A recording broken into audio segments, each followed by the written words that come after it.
السلام عليكم ورحمة الله وبركاته. بسم الله الرحمن الرحيم. إن الحمد لله والصلاة والسلام على رسول الله صلى الله وعلى آله وصحبه أجمعين. أما بعد، فقال النبي صلى الله عليه وسلم عن عبد الله بن بصر رضي الله تعالى عنه قال: جاء رجل يتخطى رقاب الناس يوم الجمعة والنبي صلى الله عليه وسلم يخطب، فقال له النبي صلى الله عليه وسلم: اجلس فقد آذيت. وصدق رسوله النبي. அல்லாஹ்வுடைய மாபெரும் கிருபையால் சுபஹுடைய பரலான தொழுகையை இமாம் ஜமாத்தோடு தொழுவதற்கு வாய்ப்பளித்த இறைவனுக்கு புகழ் அனைத்தும். இதுபோல அல்லாஹு தஆலா எல்லா கடமைகளையும் குறித்த நேரங்களிலும் குறித்த சமயங்களிலும் நிறைவேற்றிட அல்லாஹ் நம் அனைவரும் நசீபாக்கி தந்தல் புரிவானாக. இதுபோல் அல்லாஹு தஆலா இந்த துன்யாவில் வாழக்கூடிய காலங்களில் இறை சிந்தனையோடு பெருமானாருடைய ஒவ்வொரு முஹப்பத்துக்குரிய ஹதீஸுகளை பின்பற்றி வாழ்வதற்கும் அதை எடுத்து எம்புவதற்கும் மற்றவர்களிடத்தில் எடுத்துச் சொல்லக்கூடிய அந்த பெரும்பாக்கியத்தை நம் அனைவருக்கும் நசீபாக்கி தந்தல் விரிவானாக. அதுபோல் அல்லாஹ் தஆலா இந்த நாளை நன்னாளாகவும் பொன்னாளாகவும் பரக்கத்து பொருந்திய நாளாகவும் எல்லா விதமான கயிறுகளும் வளங்களும் நிரப்பமாக பெறக்கூடிய சிறப்புக்குரிய நாளாக இந்த நாளை நமக்கு தந்தல் புரிவானாக. ஆமீன். அல்ஹம்துலில்லாஹி ரப்பில் ஆலமீன். அல்லாஹ் தஆலா இந்த துன்யாவிலே மனிதனுக்கு எவ்வளவோ துன்பங்கள் இருக்குகிறது, குடும்பங்களில் எவ்வளவோ சண்டைகள் இருக்குகிறது, நாலு செவற்றுக்குள் இருக்கக்கூடிய பிரச்சனைகளை எல்லாம் வெளிக்கொண்டு வர முடியாமல் அந்த நாலு செவற்றுக்குள்ளேயே அமைந்திருக்கு. ஆனால் நமக்கு நபிகள் நாயகம் ஸல்லல்லாஹு அலைஹி வஸல்லம் சொன்னார்கள், உங்கள் குடும்பங்களில் யாரிடத்திலாவது சண்டைகள் நிகழுமே என்று சொன்னால் கணவன் மனைவிக்கு மத்தியில் அதை நாலு சுவற்றுக்குள் வைத்துக் கொள்ளுங்கள். அதை தாண்டி நீங்கள் வெளியே கொண்டு வந்தால் அது உங்களுக்குத்தான் மிகப்பெரிய இழிவு என்பதாக நபிகள் நாயகம் ஸல்லல்லாஹு அலைஹி வஸல்லம் சொன்னார்கள். ஆனால் அந்த நாலு செவற்றுக்குள் இருக்கக்கூடிய சண்டையை கொண்டு வரக்கூடிய மாமனார், மாமியார், சொந்த பந்தங்கள், உறவினர்கள் எவ்வளவு பேர்கள் துடிதுடித்து அதை இழுத்து கொண்டு நடு ரோட்டில் வைத்துக் கொண்டு அதை எவ்வளவு பெரிய பிரச்சனைகளாக உருவாக்கி மற்றவர்கள் காதுகளில் தேனாக இனிக்கும் விதத்தில் இன்பமாக மற்றவர்களுடைய துன்பத்தை பங்கு போடக்கூடிய அழகான ஒரு நிலையை இலகுவான முறையிலே என்ன செய்து விட்டார்கள், வெளியே கொண்டு வந்து சந்தோஷத்தை உண்டாக்கி விட்டார்கள். ஆனால் அந்த சண்டை போட்ட கணவன் மனைவிக்கு இருக்கிற வேதனையும் வலியும் இருக்கிறதே, அதை சொல்லி மட்டிட முடியாது என்பதாக நமக்கு சொல்லுவார்கள். அப்போ நாலு சுவற்றுக்குள் சண்டையிடக்கூடிய அந்த சண்டைகள் அல்லது வேறு வேறு பிரச்சனைகள் இது போன்ற முடிச்சுகளை அவிழ்க்கக்கூடிய மிகப்பெரிய பாக்கியம் நிறைந்த ஒரு இடம் என்னவென்று சொன்னால் சபை என்பதாக பதிவு செய்கிறார். அப்போ எவ்வளவு பெரிய முடிச்சுகளா இருந்தாலும் அந்த முடிச்சுகளை அவிழ்க்கக்கூடிய ஆற்றல் அந்த ஒரு சபைக்கு இருக்கிறது. இன்னைக்கு நம்ம மக்கள் ஐயாமுல் ஜாஹிலியாவான்னு சொல்ல முடியாது, ஆனா அது மாதிரி நடந்து கொள்ளக்கூடிய மக்கள் நம்மள்கிட்ட ரொம்ப பேர் இருக்காங்க. ஏன்னா கண்ணியம்னா என்னன்னே தெரியாது, இஸ்ஸத்துனா என்னன்னே தெரியாது. பொது சபையில ஒரு சபை இருக்கும், இப்போ உதாரணம் பள்ளியாசலுக்குன்னா வாங்க வாயா அப்படின்னு கூப்பிடுவோம், பார்த்துருக்கீங்களா? அது இஸ்ஸத்துக்கு அது கண்ணியம் தெரியணும். நமக்கு அந்த கண்ணியம் தெரியாம இருப்பாங்க. ஒரு சபையில எப்படி நடக்கணும்னே தெரியாது. ஒரு சபையில எப்படி நடக்கணும்னு சபை ஒழுக்கத்தை பற்றி திலாவத்துல் குர்ஆன் சூரத்துல் முஜாதராவிலே, அதாவது 58வது சூரா 11வது ஆயத்திலே இறைவன் சொல்லுகிறான், பிஸ்மில்லாஹிர் ரஹ்மானிர் ரஹீம், யா அய்யுஹல்லதீன ஆமனூ இதா கீல லகும் தஃபஸஹூ ஃபில் மஜாலிஸி ஃபஃப்ஸஹூ யஃப்ஸஹில்லாஹு லகும்.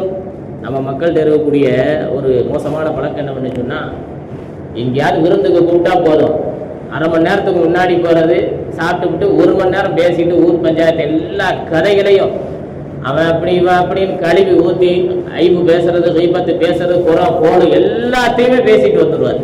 நம்ம ஆடு சாப்பிட போன இடத்துல சாப்பிட்டமா வந்தமான்னு இருக்கணும். அதுதான் சபை ஒழுக்கம் என்பதா சொல்கிறார்.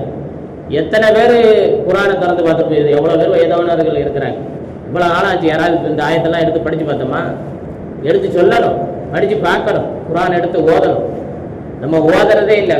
வாய் அதிகமாக துன்யாவில தான் பயன்படுத்துறோம். ஆகிரத்தினுடைய விஷயத்துக்கு நன்மைக்குரிய விஷயத்துல இந்த நாவுகளை பயன்படுத்துறதே கிடையாது. நான் நல்லா பாருங்க, முடிஞ்சவொடனே பாருங்க துன்யா விஷயம் தான் பேசும்.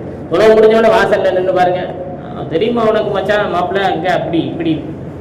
தயவு செய்து அது நன்மையை உங்களுக்கு அள்ளித்தரும் என்று நினைக்கிறீர்கள், பிரச்சனையை கொண்டு வந்து நிப்பாட்டி விடும். திலாவத்தில் குர்ஆனில் சொல்லுகிறான், யா அய்யுஹல்லதீன ஆமனூ இதா கீல லக்கும், உங்களிடத்தில் நீங்கள், அதாவது ஒரு சபை இருக்கிறது என்று சொன்னால் அந்த சபையிலே நீங்கள் அமர்ந்து கொண்டிருந்தால் ஒருவர் வந்து என்ன சொல்லுகிறார், தஃபஸ்ஸஹு ஃபில் மஜாலிஸி, இடம் கொடுங்கள் என்று கேட்டால், மற்றவர்கள் யாராவது ஒரு சபையிலே உட்கார்ந்து இருக்கும் பொழுது மற்றவர்கள் யாராவது எனக்கு இடம் கொடுங்கள் என்று கேட்டால் தாராளமாக இடம் கொடுக்க வேண்டும் என்பதாக குர்ஆன் சொல்லுகிறது. ஃபஃப்ஸஹு யஃப்ஸஹில்லாஹு லக்கும், நீங்கள் அப்படி இடங்கள் கொடுத்தால் அல்லாஹ் உங்களுக்கு விசாலமான இடங்களை கொடுத்து அருள் புரிகிறான். அப்போ ஒரு சபை இருக்கிறது என்று சொன்னால், ஒரு மஜ்லிஸ் இருக்கிறது என்று சொன்னால், அந்த இடத்தில் நாம் உட்கார்ந்திருப்போம். ஒரு இடம் கேட்கிறார், ஒரு மார்க்க ஷரியத்து சட்டம் கேட்பதற்கு, அல்லது ஒரு மஜ்லிஸ் திருமண மஜ்லிஸிலே கொஞ்சம் இடம் இருக்கிறது வாங்க அப்படின்னு இடம் கேட்டார்னா நம்ம இடம் கொடுக்கணும். நம்ம பள்ளிவாசல்ல நம்ம தொழுகிற பார்த்தீங்களா சப்புகளில், இப்போ முன்னாடி உள்ள சப்புகள்லாம் பார்த்தீங்கன்னா இப்போ அது கேப்புகள் எக்கச்சக்கமாக இருக்கும். பார்த்துருக்கீங்களா? நானே பார்க்குறேன் முதல் சப்புகளை. ஏன்னா அதிகம் பொதுவாக தொழுகையில் காம சொல்லிட்டு அதிகம் பேசக்கூடாது. பேசினா தொழுகையை பாத்திலாக்கி விட்டு போயிடும். ஏதாவது செயல்கள் அதிக தக்சீருல் கலாம் இருக்கக்கூடாது, அதிக பேச்சுக்கள் இருக்கக்கூடாது. நம்மளே என்ன செய்வோம், இடம் அவ்வளோ அழகாக இருக்கும், ஒரு சின்ன பையனை கூட நிப்பாட்டலாம் தொழுகையில். ஆனால் சின்ன பையனுக்கு ஒரு பெரிய ஆள் நிற்கிற அளவுக்கு நம்ம இடம் கொடுப்போம். ஏன் அந்த பெரிய ஆள் இருந்து கரெக்டாக அந்த சப்பை நல்லா நெருக்கமாக்கி வைத்து கொண்டால் என்ன, ஏன் அவ்வளோ இது அவர் என்னென்ன குனியணும், நிமரணும், உட்காரணும், ஹாயாக தொழுகணும். எப்படி தொழணும்? ஹாயாக தொழுகணும். என் கைகால் வலிக்கூடாது, மேலும் வலிக்கூடாது. எப்படியெல்லாம் யோசிக்கிறார்கள். இது இறை கடமை இல்லவா? என்னமோ அவருக்கு அவரு வந்து என்னமோ அல்லாஹ்க்கு இவர் உதவி செய்யறது மாதிரி ஆகி போயிருச்சு இப்போ. அதனால முடிந்த அளவுக்கு நீங்கள் சப்புகளை இறுக்கமாக்கி கொள்ளுங்கள். இடம் கொஞ்சம் கேப் இருந்தாலும் அதையும் நீங்கள் என்ன செய்து கொள்ளுங்கள், பூர்த்தியாக்கி. ரசூலுல்லாஹி ஸல்லல்லாஹு அலைஹி வஸல்லம் சொன்னார்கள், நீங்கள் தொழுகும் பொழுது சின்ன கேப் இருந்தாலும் ஷைத்தான் வந்து உங்களை கேப் மாதிரியாக்கி விடுவான், சிந்தனையை மாற்றி விடுவான். இவ்வளவு அழகா சொல்லிட்டு போயிருக்கிறார்கள். ஆனால் அதை நாம் எடுத்து அமல் செய்ய வேண்டும். எவ்வளவு இடங்கள்ல சொல்லப்படுகிறது. அப்ப அந்த மாதிரி என்ன செய்யறது, ஒருத்தர் என்ன செய்வாரு, கொஞ்சம் தள்ளுங்க நான் நின்னுக்கிறேன், இதுலயே இவ்வளவு எடுக்கல, இதுல வந்து நீங்க இருக்கிறீங்களா அப்படின்னு இன்னைக்கு சப்புலே பஞ்சாயத்து பேசக்கூடிய நம்ம மக்கள் தொழுகை சப்புலேயே பேசுகிறார்கள். ஆனால் அல்லாஹ் என்ன சொல்லுகிறான், உங்களிடத்தில் இதா கீல லக்கும், நீங்கள் அமர்ந்து கொண்டிருக்கக்கூடிய நின்று கொண்டிருக்கக்கூடிய சபைகளில் இடம் கேட்டால், மற்றவர்களுக்கு நீங்கள் இடம் கேட்டால் தாராளமாக இடம் கொடுங்கள். தஃபஸ்ஸஹு ஃபில் மஜாலிஸி ஃபஃப்ஸஹு யஃப்ஸஹில்லாஹு லக்கும், விசாலமான இடங்களை இறைவன் கொடுக்குகிறான், விசாலமான இடங்களை கொடுக்கிறான். இன்னொரு நம்மள்ட்ட ஒரு கெட்ட பழக்கம் இருக்கு. என்ன பழக்கம்னா, ஜும்மாவுடைய தினம் நம்ம மக்கள் இன்னைக்குமே இருக்கக்கூடிய கசலான் சோம்பேறியான ஒரு செயலால அவன் பேசுற விரக்தியான பேச்சுக்கள்லாம் பார்த்தோம் சொன்னா நமக்கு கோபத்தை இழச்சி கடைசியில் வருவார், முன்சப்புல உட்காரணும்னு ஆசைப்படுவார். பார்த்துருக்கீங்களா? ஜும்மாவுல எல்லாம் பாருங்க, கடைசி வருவார், எல்லாரையும் தாண்டிட்டு தள்ளுங்க தள்ளுங்க அப்படின்னு முதுகையெல்லாம் தாண்டி ஈட்டிட்டு வருவார், முதுகையெல்லாம் தாண்டிட்டு வருவார்.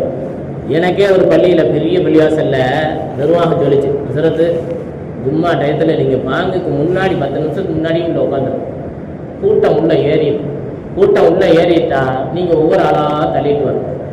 நீங்கள் இமாம் சொல்லி உங்களுக்கு கொடுப்பாங்க, பாதைகளை சரி செஞ்சு கொடுப்பாங்க. ஆனால் சடைவுகள் வரும், அவங்க மனசு சங்கடப்படும், என்ன இமாமாருக்கு முன்னாடி வந்தால் என்ன அப்படின்னு யோசிப்பாங்க. அதனால் நீங்கள் முன்னாடியே ஷர்த்து போட்டாங்க. இன்னைக்கெல்லாம் நம்ம வந்து பள்ளியினுடைய நிர்வாகிகள்லாம் உசுல் சட்டம் போடுறதுக்கு பயப்படுறாங்க. சட்டங்களை தைரியமாக போடணும். என்ன தள்ளிட்டு போக போகிற துன்யாவில் பாவம் தள்ளிட்டு போகக்கூடாது. கொடுத்த பாக்கியத்தை ஏன்னா அதை சரியான முறையில் என்ன செய்யணும், பயன்படுத்தி போகணும். அப்போ அப்படி சொல்லுவார்கள். ஆனால் இன்னைக்கு நம்ம மக்கள் வந்து பார்த்தீங்கன்னா ஜும்மா டயத்தில் எல்லாத்தையும் தாண்டி, சின்ன பையனாக இருந்தாலும் நம்ம கூப்பிட்டு சொல்லணும், இங்கனே உட்காரு, ஏன் முன்னாடி போனா தான் அவனுக்கு இல்லை ஏசி, என்ன ஏசின்னு ஒன்று கொண்டு வந்ததுல எல்லாரும் என்ன ஆகி போச்சுன்னா ஏசி காட்டி உள்ள அனைத்து வரையும் ஏறு மீச்சு தள்ளிட்டு தான் வர்றாங்க.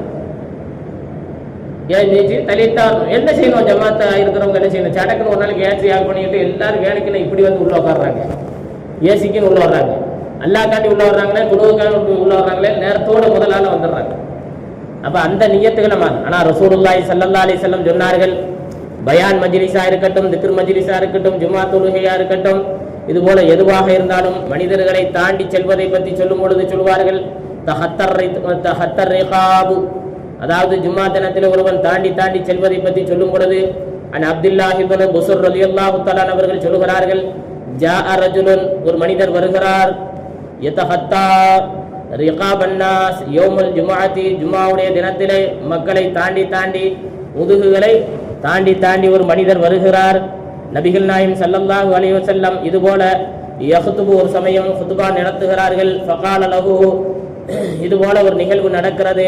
அப்ப அவர் இடத்திலே நபிகள் நாயகம் ஸல்லல்லாஹு அலைஹி வஸல்லம் அவர்கள் சொல்லுவார்கள், இஜ்லிஸ், டேய் உட்கார் அப்படின்னா, தாண்டி வரும்போது உட்கார் அப்படி குத்பா நடத்தி கொண்டே இருக்கு. அப்படிலாம் உலமாக்கள்லாம் இருக்காங்க. சில உலமாக்கள் பார்த்தீங்கன்னா, ராம்நாட்டில் ஒரு உஸ்தாது பார்த்தேன், ஒரு துளவு போறேன், ஒருவர் தொப்பிலாம் கொடுத்துட்டார். உடனே சொல்றேன், ஜும்மாவில் பேசிக்கிட்டே இருக்கிறார், பயான் நல்லா பேசிட்டு அழகா பேசிட்டு இருக்காரு. சரி பாய் கொடுங்க, அந்த தொப்பியை போட்டு உட்காருங்க பாய் அப்படின்ட்டு. அதெல்லாம் முடியாது அப்படின்னா போங்க பாய், வேற பள்ளி ஏதாவது பாங்க போயிருங்க பாய் அப்படின்ட்டு. உடனே அப்படி ஜும்மாலே இது இந்த பரஸ்பரம் நடக்குது. ஜும்மாவிலே சொல்றாரு அந்த இமாம், நீங்க போயிருங்க பரவாயில்ல, எங்களுக்கு தொந்தரவு கொடுக்க வேணாம் அப்படின்னு. அப்ப எவ்வளவு அவரு அப்ப அந்த சபையில பாருங்க, ஒரு உசூல, ஒரு சட்டத்தை, ஒரு ஷரியாவை அழகா என்ன செஞ்சிருக்கிறாரு, பேசியிருக்கிறார். இதே போன்று பெருமானா ஸல்லல்லாஹு அலைஹி வஸல்லம் குத்பா நிகழ்த்தும் பல நிகழ்வுகள் நடந்திருக்கிறது. அதுல ஒண்ணுதான் இது. அப்ப ரசூலுல்லாஹி ஸல்லல்லாஹு அலைஹி வஸல்லம் யஹ்துபு, குத்பா நடத்திக்கிட்டு இருக்கிறாங்க. ஒருவர் இது போல தாண்டி வருகிறாரு, இஜ்லிஸ் உட்காரு, ஃபகத் ஆதை, ஏன் நோவினை கொடுக்குற, எல்லாத்துக்கும் கஷ்டத்தை தாண்டி தாண்டி வந்து ஏன் எல்லாத்துக்கும் துன்பத்தை கொடுக்குற, உட்கார் சொல்லும் பொழுது எழுகிறார்கள் விளக்கத்தை, அந்நஹியு அந்த ஹத்தா ரிகாபல் ஜாலிசீன, உட்கார்ந்திருக்கிறார்களே இவர்களுடைய பிடர்களை தாண்டி தாண்டி வருவதை ரசூலுல்லாஹி ஸல்லல்லாஹு அலைஹி வஸல்லம் நீ ஸலாத்துல் ஜும்ஆத்தி, ஜும்மாவுடைய தினத்தில் வருவதை தடுத்தார்கள் என்பதாக சொல்லி காட்டப்படுகிறது. உலமாக்கள் இடத்துல இரண்டு கவுலுகளை கருத்து வேறுபாடுகளாக சொல்கிறார்கள். இப்படி தாண்டி வருவதை கராஹியத் என்பதாக சொல்கிறார்கள். அதாவது ஜும்ஹூர் இடத்திலையும் ஷாஃபியாக்கள் இடத்திலையும் இது போல தாண்டி வருவது கராஹியத், மக்ரூஹ் என்பதாக சொல்கிறார். சில பேர் இந்த பீடி அடிப்பாங்க, 4 தடவை குடிச்சா மக்கு இது ஹராம் ஆயிடும். ஏன்னா அது மக்ரூஹ், பார்த்தீங்களா, 4 தடவை குடிச்சா ஹராம். பாக்கியாத்து சாலிஹாத்துல ஆலாசத்து சொல்லுவாங்கன்னா, பீடி குடிக்கிறவனை பார்த்து, சைத்தா மூத்திரம் இவ்வளவு இன்பமாவா இருக்கு உனக்கு, சைத்தா மூத்திரத்தை டெய்லி குடிக்கிறியாடா அப்படி குடிச்சிட்டு நீ இப்படியே சுத்திட்டு ஏன் முன்னாடி வந்து பேசுறியே அப்படின்னு பாக்கியார், எனக்கு உஸ்தாது சொன்னது நான் சொல்றேன். உஸ்தாது சொல்லுவாங்க, பாக்கியாத்தினுடைய உஸ்தாது, பீடியை அப்படி குடிக்கிறது ஒரு சைத்தா மூத்திரத்தை குடிக்கிறது 4 தடவை, அது மக்ரூஹ். அப்ப அதை ஒரு மனிதன் தொடர்ந்து 4 தடவை குடிப்பான் என்று சொன்னால் ஹராம். மக்ரூஹ் தொடர்ச்சியா 4 தடவை செய்யும் பொழுது அது ஹராமாக ஆகிவிடுது. அப்ப ஷாஃபியாக்கள் இடத்தில் சொல்கிறார்கள் கராஹியத் என்பதாக. அதே போல ஹனஃபி இமாம், மாலிக் இமாம் இடத்திலே சொல்கிறார்கள், இதா கானல் ஹதீபானல் மிம்பர், மிம்பரிலே இமாம் ஏறியதற்கு பின்னால் இருபோத வருவது, தாண்டி தாண்டி வருவதை கராஹியத் என்பதாக சொல்கிறார்கள். ஆக மொத்தம் மேற்கூறிய ஹதீஸை கொண்டு முத்தலக்கு பொதுவாகவே ஹராம் என்று பதிவு செய்கிறார்கள். அப்ப சபை ஒழுக்கத்தை எவ்வளவு அழகாக சொல்கிறார். நான் ஆரம்பத்தில் ஒரு விஷயத்தை சொன்னேன், இதோட முடிக்கிறேன். அதாவது விருந்துக்கு போனால் நம்ம சும்மா இருக்க மாட்டோம், பேசிக்கிட்டே இருப்போம். சபை ஒழுக்கம் தெரியாது. குர்ஆனிலே சொல்லுகிறான் சூரத்துல் அஹ்ஸாபிலே, வலாக்கின் இதா துஈதும் ஃபதுகுலு, உங்களை விருந்துக்கு கூப்பிட்டால், விருந்துக்கு வாங்க சாப்பிட என்று உணவுக்கு அழைத்தால், ஃபதுகுலு, நீங்கள் சாப்பிட போங்கள், சாப்பிடுங்கள். ஃபைதா துஇந்தும் ஃபந்தஷிரு, நீங்கள் சாப்பிட்டு விட்டீர்கள் சொன்னால், ஃபந்தஷிரு, உடனே வெளியேறி விடுங்கள். சாப்பிட்டுட்டா என்ன செய்யணும், உடனே வெளியேறி விடுங்கள். வலா முஸ்தஅனிஸீன லி ஹதீஸ், வலா முஸ்தஅனிஸீன ஹதீஸ், அந்த இடத்திலே வீண் பேச்சுக்களை பேசிக்கொண்டு அங்கே இருந்து தாமதிக்க வேண்டாம் என்று குர்ஆன் சொல்கிறது. நம்ம மக்கள் என்ன செய்கிறார்கள், ஜாகிலியாவிட பயங்கரமான நபர்களாக இருக்கிறார்கள். ஊருக்கதை, உலகக்கதை அனைத்தையும் ஒரு நிமிடத்தில் பேசிக்கொண்டு இருக்கிற பிரச்சனையெல்லாம் பெருசாக்கி கொண்டு வரக்கூடிய மனிதராக நம் மக்கள் இன்றைக்கு வாழ்ந்து கொண்டிருக்கிறார்கள்.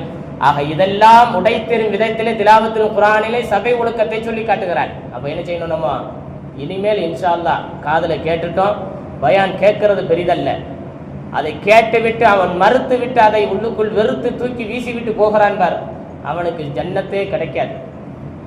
ஏன்னா ஹதீஸ பெருமானார் ஸல்லல்லாஹு அலைஹி வஸல்லம் தஹஜ்ஜுத் தொழுதாங்க, மற்றவர்கள் தெரிஞ்சா அவங்களுக்கு ஃபரலாயிடும்.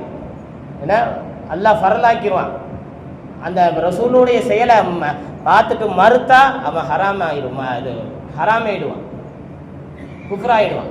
இப்போ ரசூலுல்லாஹ்வுடைய வார்த்தையை பேசுகிறோம், காதில் கேட்கவே மாட்டேங்கிறீங்க, அமல் செய்ய மாட்டேங்கிறீங்க, மற்றவங்களுக்கு எடுத்து சொல்ல மாட்டேங்கிறீங்க, நீங்களும் இப்படித்தான் இருக்கீங்க. அப்போ அதிலிருந்து நம்ம என்ன செய்யணும்? வெளியேறி இன்னிலிருந்து சபை ஒழுக்கத்தை கடைபிடிப்போம். அல்லாஹ் தஆலா சபையினுடைய கண்ணியத்தை பாதுகாத்து வாழுவதற்கு அல்லாஹ் நசீபாக்கி தந்தல் புரிவானாக. துன்பம் துயரம் இல்லாத வாழ்வை ஏற்படுத்தி தந்தல் புரிவானாக. அல்லாஹ் தஆலா இந்த புனிதமான ரபியுல் மாதத்திலே எல்லா விதமான ஹைர்களும் பரக்கத்துகளும் பெருமானா ஸல்லல்லாஹு அலைஹி வஸல்லம் சூப்பத்துகளும் அவங்க மேல் அதிகம் ஸலவாத்து சலாம் சொல்லக்கூடிய பாக்கியவாதி